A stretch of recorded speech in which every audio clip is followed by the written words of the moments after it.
আবারও এসআইআর নিয়ে গলা তুললেন সিদ্দিকুল্লাহ চৌধুরী। মানে তিনি বলতে চাইছেন যে ভোটের আগে এসআইআরটা শুরু হলো, এবার তারপরে যাদের নাম লজিক্যাল ডিসক্রিপেন্সিতে এলো, তারপরে যে ট্রাইব্যুনাল দেওয়ার কথা ছিল, 19টি ট্রাইব্যুনাল দেওয়ার কথা ছিল, 19টি ট্রাইব্যুনাল গোটা রাজ্যে দেওয়ার কথা ছিল, কিন্তু ভোটের ঠিক পরেই দেখা গেল 19টি ট্রাইব্যুনাল সবটাই নিয়ে আসা হলো জোকাতে।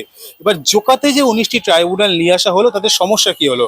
সমস্যা এই ধরনের, যারা কলকাতার বাসিন্দা রয়েছেন তারা খুব অতি সহজেই তারা জোকাতে গিয়ে তাদের ট্রাইব্যুনালে তাদের সমস্যা কি আছে সেই সমস্যা তারা দরখাস্ত করতে পারছে। কিন্তু গোটা পশ্চিমবঙ্গ থেকে এই একটা জায়গাতে এসে ট্রাইব্যুনালে এসে নাম নথিভুক্ত করা গোটা রাজ্যের মানুষের কাছে এক প্রকার যুদ্ধের সমান হয়ে যাচ্ছে। মানে যারা উত্তরবঙ্গে থাকে, ভেবে দেখুন, যারা উত্তরবঙ্গ থেকে আসবে বা যারা বীরভূম, বাঁকুড়া, পুরুলিয়া এরকম জায়গা থেকে আসবে, তাদেরকেও সেই জোকাতে এসে সেই ট্রাইব্যুনালে এসে তাদেরকে নাম নথিভুক্ত করতে হবে। এক্ষেত্রে সমস্যার সম্মুখীন সেই সমস্যা থেকেই যাচ্ছে, এবং এই সমস্যার সম্মুখীন হতে হচ্ছে বাংলার মানুষকেই। এমনকি তাদের এটাও দাবি যে যে কটা নাম বাদ গেছে বা লজিক্যাল ডিসক্রিপেন্সিটা আটকে রয়েছে, সেই নামগুলিতে একাধিক নাম মুসলিম সম্প্রদায়, এবং তাতে কিন্তু হিন্দু সম্প্রদায়ের কোনো মানুষের নামও কোনো রকমভাবে বাদ নেই, তাতে হিন্দু সম্প্রদায়ের মানুষের নামও রয়েছে। এই একাধিক দাবি নিয়ে তারা আজকে পথে নামলেন, এবং তারা যে মিছিলটা করলেন, মিছিলটা রাজাবাজার থেকে শুরু করে শিয়ালদা হয়ে একদম মৌনালী পর্যন্ত সেই মিছিল শান্তিপূর্ণ মিছিল আসা হলো। কিন্তু হাইকোর্টের কাছে তারা এখন নিয়ম পারমিশন চাইতে গেছিলেন, সেক্ষেত্রে পারমিশন 2000 লোকের চাইলো, হাইকোর্ট পারমিশন দিয়েছিল মাত্র 750 জনের। সেই 750 জনকে নিয়ে শান্তিপূর্ণ মিছিল তারা করলেন, এবং তারা এইটাই জানালেন যে 19টি ট্রাইব্যুনাল আছে সেই 19টি ট্রাইব্যুনালকে গোটা রাজ্যে ছড়িয়ে দেওয়া হোক, যাতে রাজ্যের প্রতিটি প্রান্তের মানুষ ট্রাইব্যুনালের সুযোগ সুবিধে নিতে পারে। বাংলার নাগরিক ভোটার 27 লক্ষ তারা ট্রাইব্যুনালে পড়ে আছে। এর মধ্যে এখনো পর্যন্ত অনেকে হয়তো জানে না, আবেদনও করেনি নতুন ভাবে ভোটার হওয়ার জন্য। এই ভোটাররা চূড়ান্তভাবে অপমান বোধ করছে যে আমরা একটা দেশের নাগরিক হয়ে আমাদের ভোট অধিকার থেকে বঞ্চিত করা হয়েছে, এবং সেটা অন্যায়ভাবে করা হয়েছে। যখন তারা ভোটার হয়েছে তখন নির্বাচন কমিশনের প্রতিনিধি বাড়ি বাড়ি গেছে, সসম্মানে তাদের প্রুফ নিয়ে ভোটার করেছে। যখন 2026-এ এসআইআর হচ্ছে, সেই সময় তাদের বাড়ি একবার যাওয়া হলো, তারপরে তাদের বিভিন্নভাবে বিভিন্ন জায়গায় ডাকা হলো। এখনো পর্যন্ত তাদের সমস্যা ঝুলে আছে। आज का जो ये रैली निकला है, 27 लाख वोटर का जो नाम डिलीट कर दिया है, जिसके वजह से ट्राइब्यूनल कोर्ट जो 7 जगह के कायम करने की बात थी, लेकिन एक जगह भी नहीं हुआ है और काम भी नहीं हो रहा है। बहुत सारे लोग परेशान हैं। तो जमीयत उलमा हिंद शुरू से लेकर अब तक इसके पीछे मेहनत कर रही है कि ये लोगों का जो वोट नाम कट गया, डिलीट हो गया है, तो इनको कैसे जो है दोबारा वापस नाम लाया जाए। যে 27 লক্ষ ভোটার বাদ হয়ে গেছে, সেই ভোটার অধিকার যেন আমাদেরকে আবার পুনরায় ফিরিয়ে দেওয়া হয়, তার জন্য আজকের এই মিছিল ছিল আমাদের। কোনো মনে হয় না যে এটা বিশেষ করে মানে ইচ্ছা করে কোনো বিশেষ সম্প্রদায়ের ওপর চাপিয়ে দেওয়া হচ্ছে? ওটা সম্পর্কে তো আমরা অতটা জানি না, যেটা আমাদের স্লোগান ছিল এটাই ছিল। এর জন্য সমস্যা হচ্ছে? এজন্য সমস্যা তো আমাদের, বিশেষ করে আমাদের মা বোনেদের বেশি হচ্ছে। কেননা আমাদের পরিবারেই আমাদের সবারই নাম এসছে, কিন্তু আমার মায়ের নাম আসেনি অথবা আমার বোনের নাম আসেনি। কিন্তু আমাদের যেহেতু সবারই নাম এসছে, তাহলে আমার বোনের বাদ গেল কেন? দাবি ছিল যে ডিলিটেড ভোটার যা ছিল ট্রাইব্যুনালে অ্যাপিল করা হয়েছিল, কিন্তু সেই ট্রাইব্যুনালের প্রসেস তো চলছেই না। ঠিক আছে, আপনাদের হচ্ছে ওই Times of India news paper, যেটা ইন্ডিয়ার সবচেয়ে বড় ইংলিশ দৈনিক, ওদের রেকর্ড অনুযায়ী যেভাবে ট্রাইব্যুনালের কাজ চলছে, যদি এইভাবে চলতে থাকে 25 বছরের বেশি লাগবে হচ্ছে আপনার হচ্ছে এই টোটাল প্রসেস কমপ্লিট করতে, পেন্ডিং কেসেস।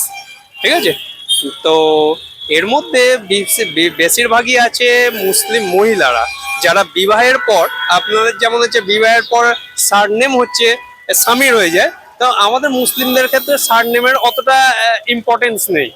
সেই জন্য ওই ধরুন খাতুন ছিল, সেখানে হচ্ছে সে হচ্ছে লিখলো হচ্ছে বেগম বা বিবি, এই টাইপের বিশেষ করে মিসকেসগুলো সেগুলো হচ্ছে মানে ইলেকশন কমিশন হচ্ছে সেইগুলোকে হচ্ছে ইয়েতে রেখেছে, ডাউটফুল লিস্টে রেখে ট্রাইব্যুনালের জন্য পাঠিয়েছিল, কিন্তু ট্রাইব্যুনাল ওপেনই হচ্ছে না। আজকে এসআইআর নিয়ে যে আমাদের পথসভা হয়েছে, এই পথসভাটা কালকে আমরা হাইকোর্টে মুভ করি, এবং অনারেবল জাস্টিস সৌগত ভট্টাচার্য ইনি অর্ডার দেয় যে রাজাবাজার থেকে মৌলালী পর্যন্ত সভা করতে পারবে। কেন রাজ্য সরকারের স্ট্রং অবজেকশন ছিল যে ধর্মতলা পর্যন্ত আসলে অনেক জাম হবে। তো আমাদের 2000 লোকের আমরা বলেছিলাম যে পারমিশন চেয়েছিলাম, তো আমাদের 750 পারমিশন দিয়েছে। এখানে অন্যায়ভাবে যাদের লজিক্যাল ডিসপেন্সি বলে যেসব ভোটারকে ডিলিট করেছে, এটা একদমই অন্যায়। কারণ লজিক্যাল ডিসপেন্সি বলে সুপ্রিম কোর্টে একটা অর্ডার দিয়েছে, সেই অর্ডার বেসিসে আপনার আমাদের ভোটারকে ডিলিট করিয়েছে। 27 লক্ষর বেশি ভোটার আমরা জানতে পারি, 27 লক্ষের বেশি ভোটারকে ডিলিট হয়েছে। এখানে election commissioner representation of people অ্যাক্টে 21 ক্লোজ 3-তে একটা কথা আছে স্পেশাল রিভিশন করার। স্পেশাল রিভিশন করার জন্য বলেছে, এবং কোনো একটা বিধানসভা বা কোনো একটা কনস্টিটিউন্সির জন্য বা পার্টলি একটা কনস্টিটিউশন যদি কোনো কারণবশতে বন্যা হলো বা আর্থিক হলো বা কোনো মানে ন্যাচারাল ক্লাইমেট যদি হয়, সেই জায়গাটা ভোটারকে গুণানোর জন্য এটা আগেকার সিস্টেম ছিল, আগে লাগু করা ছিল। কিন্তু এখন সেটাকে ইউজ করে 2016 সালে এসআইআর হিসাবে টোটাল ইন্ডিয়াতে বিভিন্ন রাজ্যে তৈরি হচ্ছে। তো ওখানে সেকশন 22 অ্যান্ড 23-তে কোন প্রসেসে যে যাদের নামে মিসম্যাচ আছে এর ব্যাপারে বলা আছে, এবং সেকশন 24-এ বলেছে যে আপিল কিভাবে করা যাবে। আপিল করার জন্য district magistrate, additional district magistrate এবং এক্সিকিউটিভ ম্যাজিস্ট্রেট বা ইকুইভ্যালেন্ট অফিসারের কাছে আপিল করতে পারবো।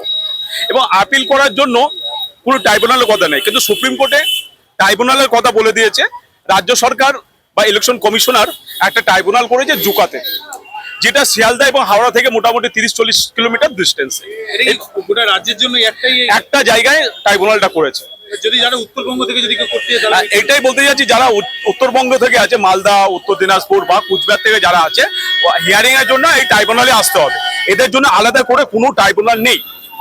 এবার আমার কোশ্চেন হচ্ছে সেকশন 24-এ রিপ্রেজেন্টেশন অফ পিপল অ্যাক্টে, যেখানে যে অ্যাক্টে এসআইআরটা তৈরি করলো, সেই অ্যাক্টে ডিএম এবং এডিএম বা ইকুইভ্যালেন্ট অফিসারের কাছে আপিল করা পারমিশন, তো তাদের কাছে আপিল হিয়ারিংটা হোক। কেন ট্রাইব্যুনাল যেটা আছে, ট্রাইব্যুনালের প্রত্যেকটা জজকে ওখানে পাঠানো হোক। তো আপনার এখানে একদম টোটালি অফ করেছে, ট্রাইব্যুনালে কোনো কাজ চলছে না, এবং যারা ডিলিট হয়েছে তাদের কতটা ভোটকে আপনার আপিলে হিয়ারিং হয়েছে সেটাও অন্ধকারে, এবং কটা ভোট ডিলিট হলো মানে আপিল থেকে, আপিলে যা কেসে হারলো সেটাও আমরা বুঝতে পারছি না। একদম সরকার একদম চুপ, ইলেকশন কমিশনার একদম চুপ। ভোট হয়ে গেছে, আমার কাজ সিদ্ধ হয়ে গেছে। ট্রাইব্যুনালে বিচারক নেই। পশ্চিমবঙ্গ 800 কিলোমিটার একটা লম্বা রাজ্য। কোথায় সেই আলিপুর দুয়ার আর কোথায় কলকাতা জোকা। মানুষকে, নাগরিকদেরকে সেখান থেকে আসতে হবে, এটা মানুষের, নাগরিকদের সঙ্গে আমরা ভদ্র আচরণ মনে করি না। আমরা এই মর্মে দাবি রেখেছি প্রত্যেক জেলাতে ট্রাইব্যুনাল করতে হবে এবং সেখানে জাজ দিতে হবে। আমরা যাচাই বাছাই হোক এর বিরুদ্ধে নই, কিন্তু একটা নাগরিককে ভোটার করার যে সম্মানজনক মর্যাদা দেওয়া উচিত সেটা তাদেরকে অবশ্যই দেওয়া হোক, এবং এটা সহজতর করা হোক। দ্বিতীয় বিষয় আমাদের ছিল জনগণনা। জনগণনার কোনো প্রচার ব্যাপকভাবে যেটা হওয়া উচিত ছিল মানুষকে সচেতন করার জন্য, সেটা আমরা যথেষ্ট মনে করি না। এর প্রচারটা ব্যাপকভাবে হওয়া দরকার। দ্বিতীয় নম্বরে কমপক্ষে 4 মাস সময় এই কাজের জন্য দিতে হবে। তখন এআই সিস্টেমটা জেনারেট হয়নি, যেটা সঠিক আছে সেই সঠিক দিয়েছে। যেরকম মুসলিম নয়, যেরকম হিন্দুদের মধ্যে ঐশ্বর্য, কিন্তু আমরা বাংলায় বলে ঐশ্বর্য, ইংলিশে ঐশ্বরিয়া বা দেববত্তা। দেববত্তা আর দেববত্ত দুটো সেমই স্পেলিং আছে। আমাদের ইংলিশে 26টা ওয়ার্ড, বাংলায় 51টা না 52টা ওয়ার্ড আছে। তো শব্দের মধ্যে তারতম্য আসে। যেসব মানুষরা মানে যেসব বাচ্চারা জন্মগ্রহণ করে তার বাবা মা নাম রাখে প্রথমে শব্দ দিয়ে যে কি নাম আসবে, তারপর স্পেলিংটা হয়। তো ইন দ্য মেন টাইম আমরা বলতে পারি যে লজিক্যাল ডিসপেন্সিটা একদম ঠিকভাবে কাজ করেনি। এখানে আমি দেখেছি যে 2002 সালে, সাপোজ আমার নাম মুস্তাফিজুর রহমান, আমার 2002-এ ভোট ছিল না, কিন্তু আমার নাম আছে মুস্তাফিজুর 2002 সালে। তারপর এটা কিন্তু ইলেকশন কমিশনার করেছে আমার নাম মুস্তাফিজুর রহমান, বাট ওখানে 2002-এ মুস্তাফিজুর আছে। তো পরবর্তীকালে আমি সংশোধন করলাম, মুস্তাফিজুর রহমান কলম 2003 বা 2004-5 যখনই ভোট এসছে, তো আমাকে যদি লজিক্যাল ডিসপেন্সি দেখায় তো ইলেকশন কমিশনের তো ভুল। আমার নামটা কেন আমার ঠিক করেনি 2002 সালে, এটা তো আমি দেখেছি, আমি যখন দেখেছি তারপর আমি সংশোধন করেছি, কিন্তু ওটা তো ইলেকশন কমিশনের ভুল। কেন আমার নামটা কাটবে? এই ধরনের আবার এসআইয়ের মধ্যে দেখা যায় যে একজনের নাম 6 জন নিয়েছে, মানে 6 জনের সঙ্গে যুক্ত আছে, এর জন্য কেটেছে। তো ইলেকশন কমিশনার, আপনি কোনো নোটিফিকেশন করেছেন বা কোনো অর্ডার আছে যে 6 জনকে ব্যবহার করতে পারবে না? এরকম কোনো অর্ডার নেই। আবার বয়সের সঙ্গে তারতম্য, যে 13 বছর, 15 বছর, 14 বছর, এরকম যে তারতম্য আছে, এটা কিন্তু কোনো আইনে নেই বা কোনো নোটিফিকেশন নেই। যে আপনি এই সিস্টেমে যে কেটেছেন, এটা কিন্তু একদমই অনৈতিক।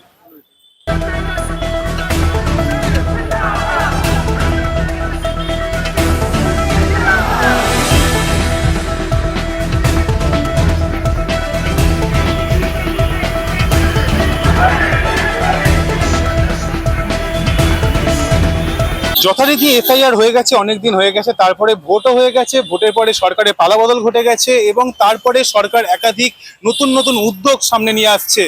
নগর উন্নয়ন থেকে শুরু করে রাখি বন্ধন উৎসবকেও যথারীতি গতকাল মুখ্যমন্ত্রী শুভেন্দু অধিকারী তিনি সরকারি স্বীকৃতি দিয়ে দিলেন। কিন্তু তারপরেও যাদের নাম ট্রাইব্যুনালে রয়ে গেল বা ট্রাইব্যুনালে আটকে রইল, লজিক্যাল ডিসক্রিপেন্সির নামে যাদের নাম এখনো পর্যন্ত বৈধ হলো না, তাদের কি হবে এই নিয়ে প্রশ্ন থেকেই গেল। কার্যত সিদ্দিকুল্লাহ তিনি এই বিশেষ যে সমস্যা, এই সমস্যাকে নিয়ে তিনি আজকে মহা মিছিল করলেন এবং মিছিলে 750 জনকে নিয়ে তিনি একটা বিস্তারিত পথ রাজ করে তিনি হাঁটলেন। কিন্তু এই যে দাবি, এই দাবি কতটা মেনে নেওয়া হয় এবং এই দাবিতে মেনে নিয়ে কতটা সমস্যার সমাধান করা হয়, এটাই এখন দেখার। ক্যামেরাম্যান দেবরিনার সাথে আমি অনিন্দ, এই বেলা বাংলা, কলকাতা।